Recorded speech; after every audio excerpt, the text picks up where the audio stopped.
Vijayanagar the capital and its environs. जैसे बाकी सारी कैपिटल्स है वैसे ही होती है, विजयनगर भी जो थी वो भी एक ऐसी कैपिटल थी जिसका एक अलग ही डिस्टिंक्टिव फिजिकल लेआउट था, बिल्डिंग स्टाइल था। ओके वाह। तो ये मैप देखिए, इस मैप में हमें 3 मेजर जोन्स को आइडेंटिफाई करना है on the plan. Look at the central part, can you see channels connecting up with river? Central part में ओके ये these are the Tungabhadra river, this is the okay. See how many fortification walls can you trace? Was the sacred center fortified? Okay, not very clear to me, cannot really understand कितनी fortification है। fortification तो दिख रही है but okay, anyways finding out about the city। बहुत सारी inscriptions हमें Vijayanagar Kings की, उनकी नायकास की जो कि डोनेशंस रिकॉर्ड कर रहे टेम्पल्स को और इम्पोर्टेंट इवेंट्स को डिस्क्राइब कर रहे हैं, ऐसी हमें बहुत सारे इंस्क्रिप्शंस मिली है। बहुत सारे ट्रैवलर्स हैं जो कि सिटी ने विजिट करा है और उसके बारे में उन्होंने लिखा है। इनमें से कुछ नोटेबल अकाउंट्स उनके हैं, जैसे कि एक इटालियन ट्रेडर है जिसका नाम था निकोल दी कॉन्टी। एक एम्बेसडर है जिनका नाम था अब्दुल रज़क, जो कि पर्शिया के रूलर ने भेजा था। एक मर्चेंट है जिनका नाम था अफनसी निकितीन, जो रशिया से थे। इन तीनों ने 15वीं सेंचुरी में इसको विज़िट करा।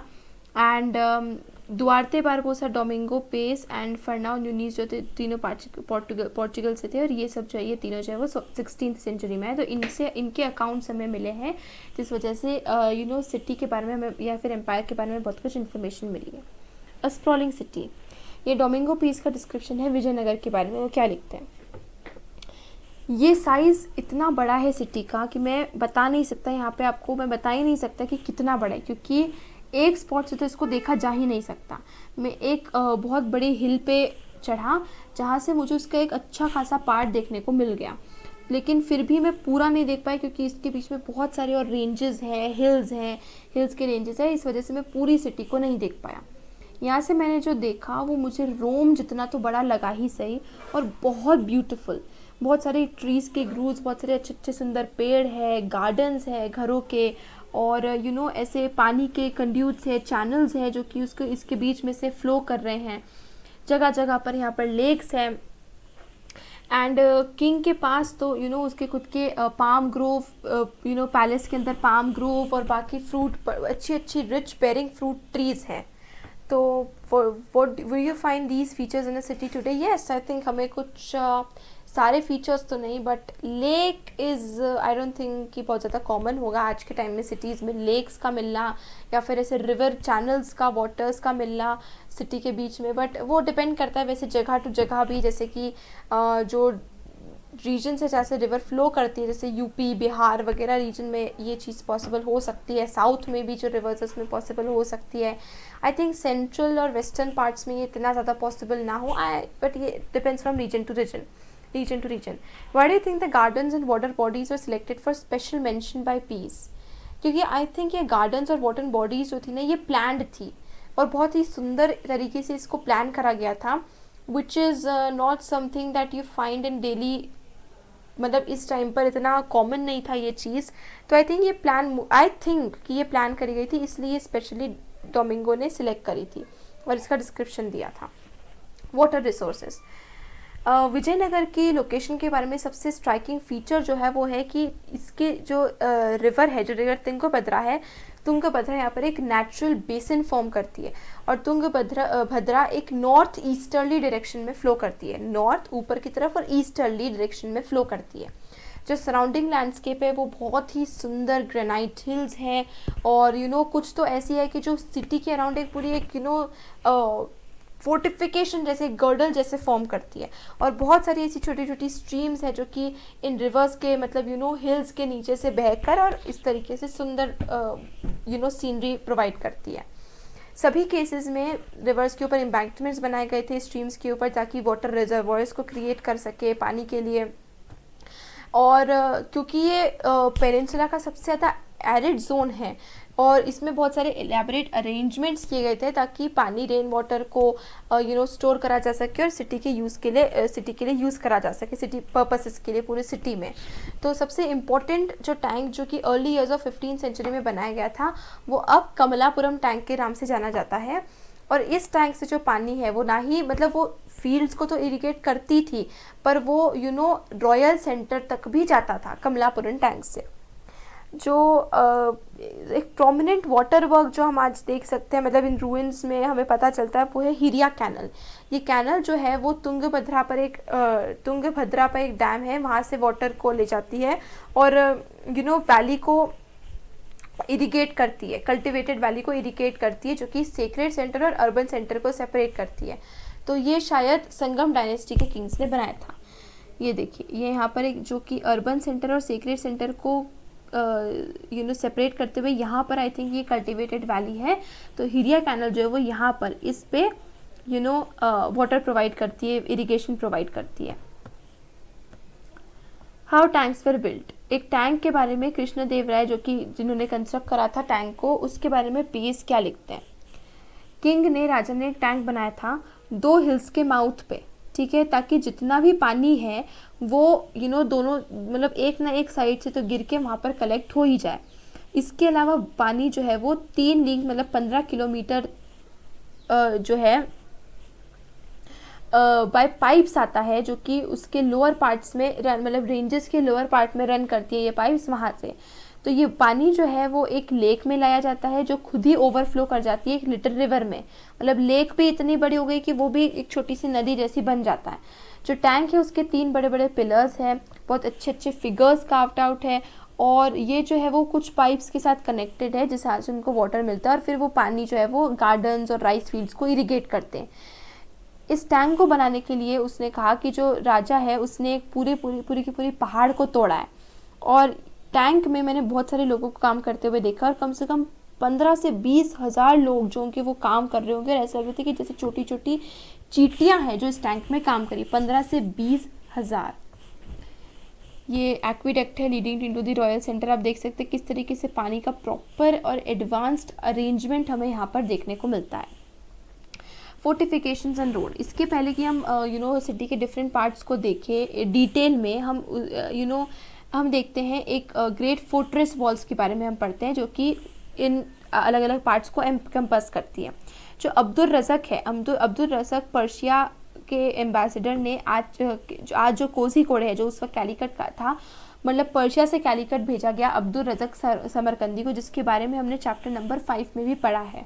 15th सेंचुरी में अब्दुल रज़क आए और वो यहाँ की फोर्टिफिकेशन से बहुत ज़्यादा इम्प्रेस थे, और वो मेंशन करते कि यहाँ पे 7 लाइन्स थे, फोर्टिफिकेशन के 7 लाइन्स थे, फोर्ट्स के 7 लाइन्स थे।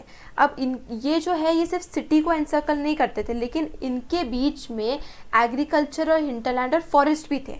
जो सबसे बड़ी वाली बाहर थी ना, जो सबसे बाहर वाली जो लाइन थी, जो वॉल थी, वो पूरे हिल्स को एक लिंक करके सिटी को सराउंड करती है। हिल्स और उनको जोड़ के ऐसे सर्कुलर करके सिटी को सराउंड करती है, ठीक है। जितना मेसनरी कंस्ट्रक्शन वर्क जो है, जो मैसिव मेसनरी कंस्ट्रक्शन वर्क है, वो स्लाइटली टेपर्ड है। टेपर्ड का मतलब है कि नीचे जो ज़मीन से जितनी क्लोज है, जो ज़मीन पे जो दीवार जहाँ से खड़ी हो रही है वो मोटी है, और ऊपर जाते जाते थोड़ी जो है वो पतली होती जा रही है, टेपर होती जा रही है, थोड़ी थिन होती जा रही है, जिस वजह से वो जहाँ है मतलब वहीं के वहीं प्रॉपरली फिक्स्ड है इसके शेप की वजह से।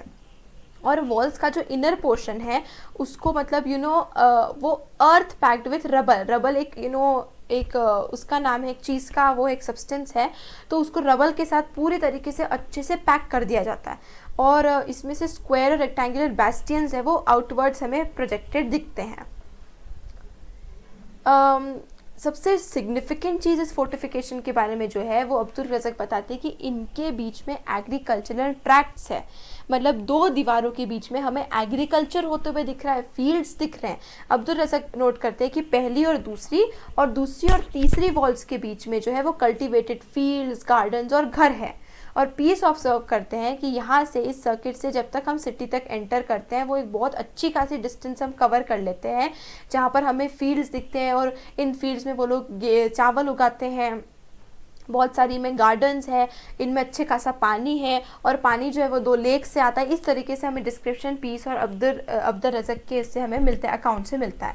ये स्टेटमेंट जो है इनको प्रेजेंट डे आर्कियोलॉजिस्ट ने करोबरेट कैसे करा है कि हमको एग्रीकल्चरल ट्रैक्ट के एविडेंस मिले, सेक्रेड सेंटर और अर्बन सेंटर के बीच में हमें एविडेंस मिला कि यहाँ पर एग्रीकल्चर किया जाता था।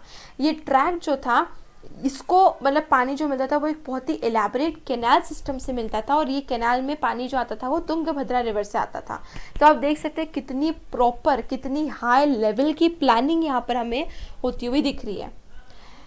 क्या रीज़न हो सकता है कि 2 फोर्टिफिकेशन वॉल्स के बीच में एग्रीकल्चर ट्रैक्ट है? देखिए होता क्या था कि कई बार ऐसा होता था कि जब वॉर्स होते थे, सीजेस होते थी, झगड़े होती थी, तो जो अपोजिट साइड होती थी ना वो क्या सोचती थी कि इनको इतना फंसा के रखो कि धीरे धीरे करके इनका पूरे सारे जो जितना खाना पीना है वो सब जो है वो इनके पास वो फूड रिसोर्सेज जो है वो ख़त्म हो जाए और धीरे धीरे करके जो भी अपने आप को बचाने की कोशिश जो डिफेंडर्स है वो फिर फाइनली सबमिट करते हैं। तो ये सीजेस कभी कभी बहुत महीनों तक चलती थी, ईयर्स तक चलती थी। तो इनका यही ऑब्जेक्टिव होता था कि उनको भूखा ही आप वो कर दो तो इनके ऊपर कंट्रोल करना और भी ज़्यादा ईजी हो जाएगा। तो नॉर्मली जो रूलर्स थे वो कोशिश करते थे कि ऐसे सिचुएशन के लिए वो प्रिपेयर्ड रहे और वो ऐसी बड़ी बड़ी ग्रैनरीज, बड़े बड़े अनाज घर और स्टोर करने के लिए बनाते थे फोर्टिफाइड एरियाज़ में। लेकिन विजयनगर के रूलर्स ने एक और भी ज़्यादा एक्सपेंसिव और भी ज़्यादा एलैबोरेट स्ट्रैटेजी प्लान करी अपने एग्रीकल्चर बेल्ट को प्रोटेक्ट करने के लिए कि उन्होंने खुद पूरे एग्रीकल्चर बेल्ट को ही प्रोटेक्ट कर दिया। मतलब जहाँ जहाँ एग्रीकल्चर हो रहा है ना उसी को प्रोटेक्ट कर दिया, उसी को फोर्टिफाई कर दिया। तो ये ज़्यादा एलैबोरेट भी थी, ज़्यादा एक्सपेंसिव भी थी, लेकिन शायद ये ज़्यादा इफेक्टिव भी थी। एक सेकेंड लाइन ऑफ फोर्टिफिकेशन है जो कि अर्बन कॉम्प्लेक्स के इनर कोर में रन करती है। थर्ड लाइन है जो रॉयल सेंटर को सराउंड करती है। तो हर सेट में जो मेजर बिल्डिंग्स हैं, जो जितनी भी मेजर बिल्डिंग्स हर उसमें मतलब अर्बन सेंटर की, रॉयल सेंटर की, उनकी खुद की भी बड़ी बड़ी वॉल्स हैं। तो कितना प्रॉपर फोर्टिफिकेशन हर जगह का है हम यहाँ पर हमें देखने को मिल सकता है। जो फोर्ट था उसको एंटर करने के लिए बहुत अच्छे खासे वेल गार्डेड गेट्स थे जो सिटी को मेजर रोड्स के साथ लिंक करते थे। गेटवेज जो थे बहुत ही डिस्टिंक्टिव थे आर्किटेक्चरल फीचर्स में और ऑफन ऐसे स्ट्रक्चर्स थे जो कि to which the regulated define the structures. मतलब वो गेट्स जो है वो ऐसे स्ट्रक्चर्स को हमें एक गेटवे थे वो। तो गेटवे के ऊपर हमें आर्च दिख जाती है। देखिए इस तरीके से आर्चेस थे गेटवेज में, ये यहाँ पर दिख रही है ना, ये डोम्स एंड आर्चवेज एंड इस तरीके से आर्चवेज थे ताकि दूर से हम कर सके। मतलब the arch on the gateway leading into the fortified settlement as well as the dome over the gate are regarded as typical features of Turkish sultans. Turkish sultans के आर्किटेक्चर स्टाइल का ये टिपिकल फीचर्स हमें इन gateways में देखने को मिल जाता है। Art historian जिसको इंडो इस्लामिक स्टाइल रेफर करते हैं और ये है ना धीरे धीरे करके इंटरेक्शन से ग्रो करा, मतलब लोकल बिल्डिंग प्रैक्टिसेस और अलग अलग रीजन्स के बीच में इंटरेक्शन जैसे जैसे बढ़ा तो इस टाइप की स्टाइल जो है वो और भी ज़्यादा पॉपुलर होने लगी। आर्कियोलॉजिस्ट जो है उन्होंने रोड्स की भी स्टडी करी है पूरे सिटी में, जो सिटी के अंदर जाती हुई बाहर निकलती सभी रोड्स को स्टडी करा है। और these have been identified by tracing paths through gateways as well as by finds of pavements. तो मतलब पेवमेंट्स और गेटवेज इनके थ्रू ये सब जो है वो हमें आइडेंटिफाई हम कर पाते हैं कि ये रोड्स है, ये है। रोड्स जो है वो जनरली वैलीज़ के अराउंड बूम करते थे और हमेशा मतलब वो ऐसा है कि वो रॉकी टेरेन को अवॉइड ही करते थे, ज़्यादा हिली एरिया में रन नहीं करते थे और उसके आसपास मतलब करके और इस तरीके से वो रास्ता निकालते थे, उसके होते हुए नहीं। तो कुछ इंपॉर्टेंट रोड्स जो है वो टेम्पल गेटवेज से एक्सटेंड होते थे और वो पूरे बाजार से लाइन थे। मतलब टेम्पल गेटवेज से बाहर निकलते हुए जो रोड्स थे वहाँ पे बहुत सारी शॉप्स थी और एक बाजार्स की तरह भी परफॉर्म करते थे।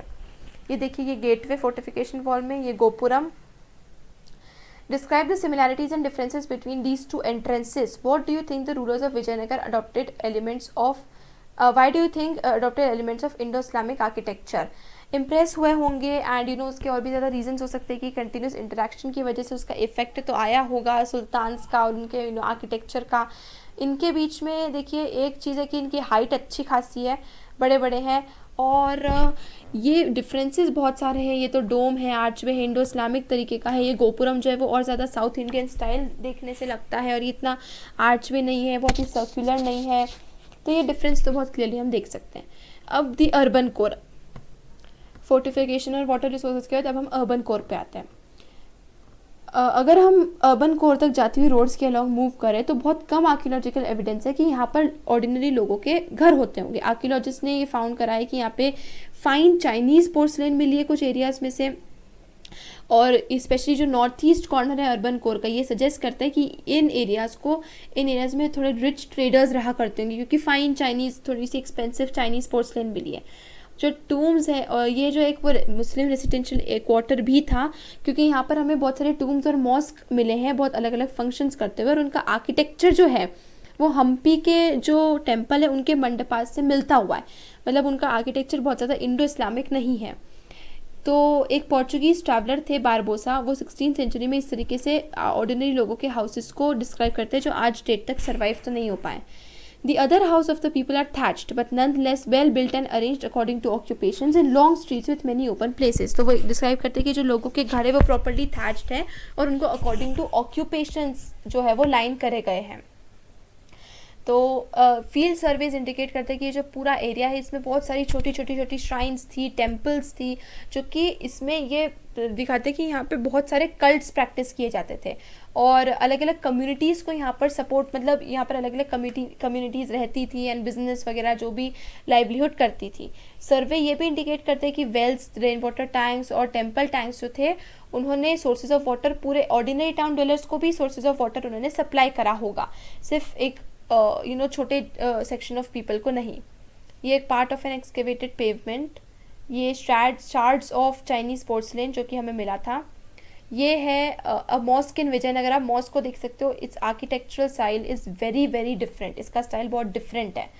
What kind of vessels do you think these shards were originally parts of? मुझे लगता है बड़े बड़े vessels with Chinese designs and all, इस टाइप के जो वेसल्स, चाइनीज़ वेसल्स जो हम सबको पता है, आई थिंक उसके पार्ट होंगे। ये दिख तो वैसे रहे एंड जिसमें वैल्यूएबल चीज़ें हम संभाल के रख सकते हैं।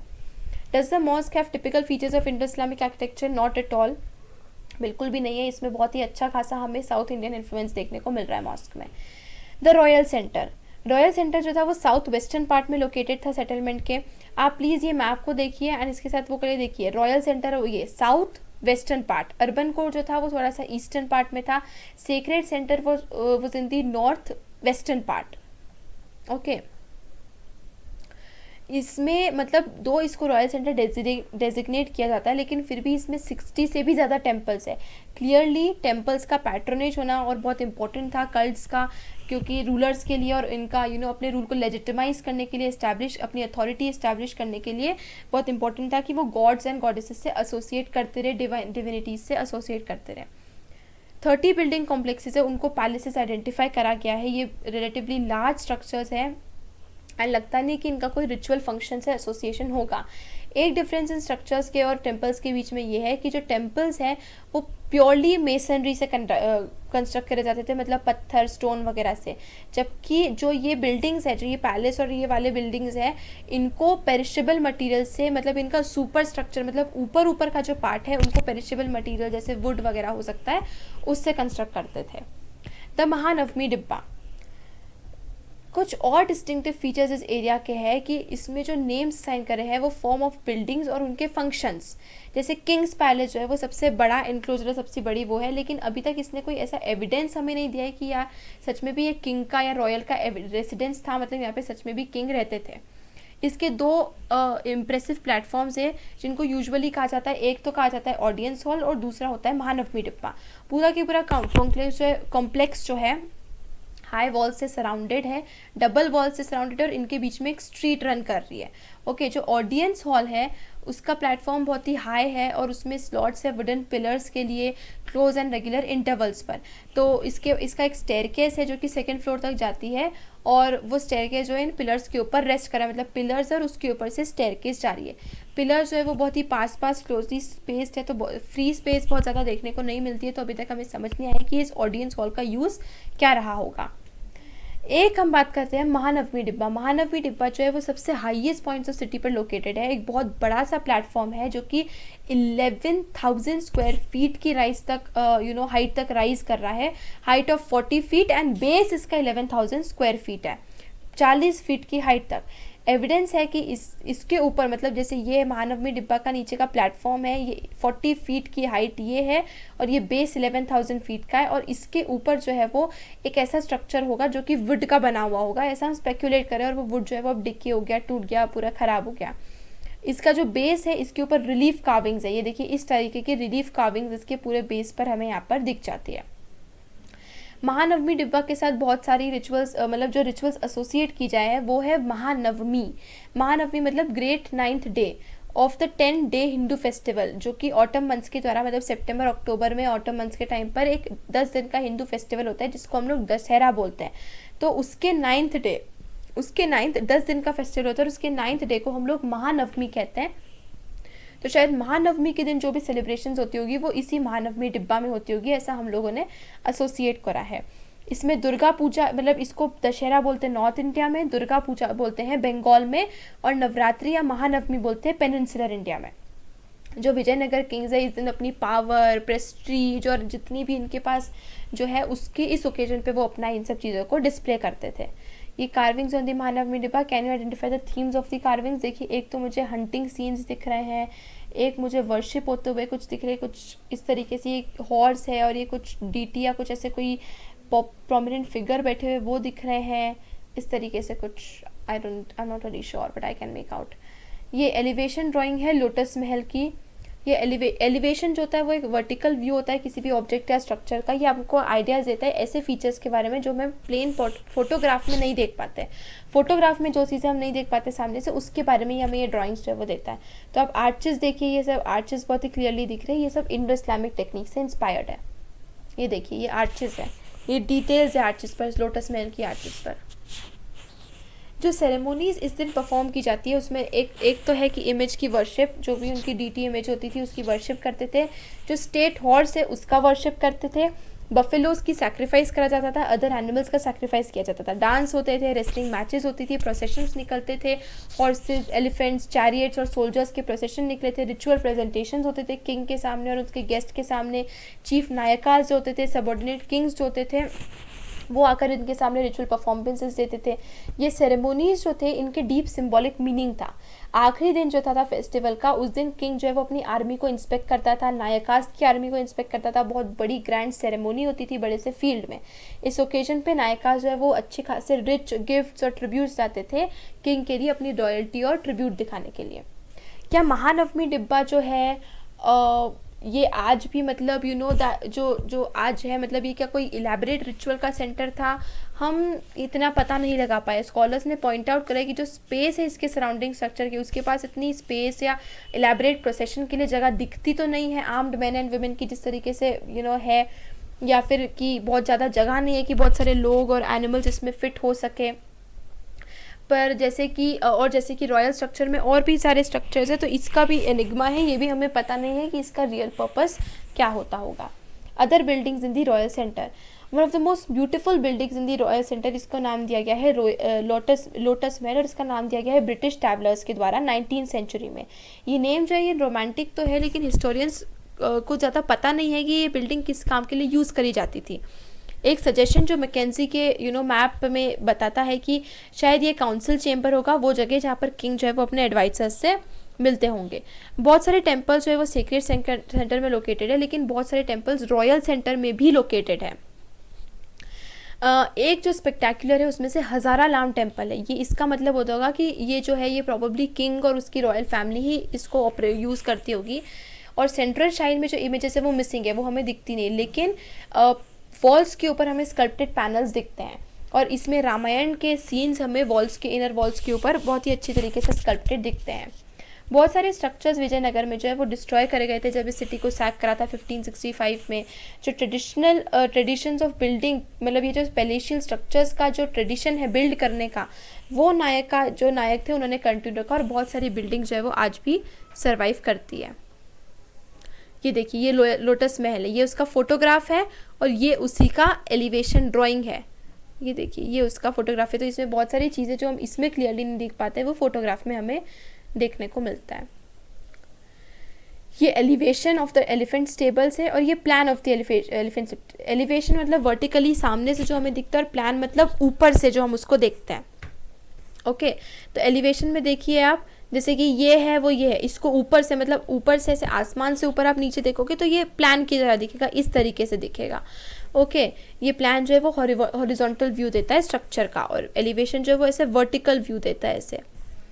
तो ये देखिए ये उसका एलिवेशन, ये उसका प्लान, और ये एक्चुअल उसका फोटो एलिफेंट स्टेबल्स का, जो कि लोटस महल के पास में है। Isn't it just beautiful and awe inspiring?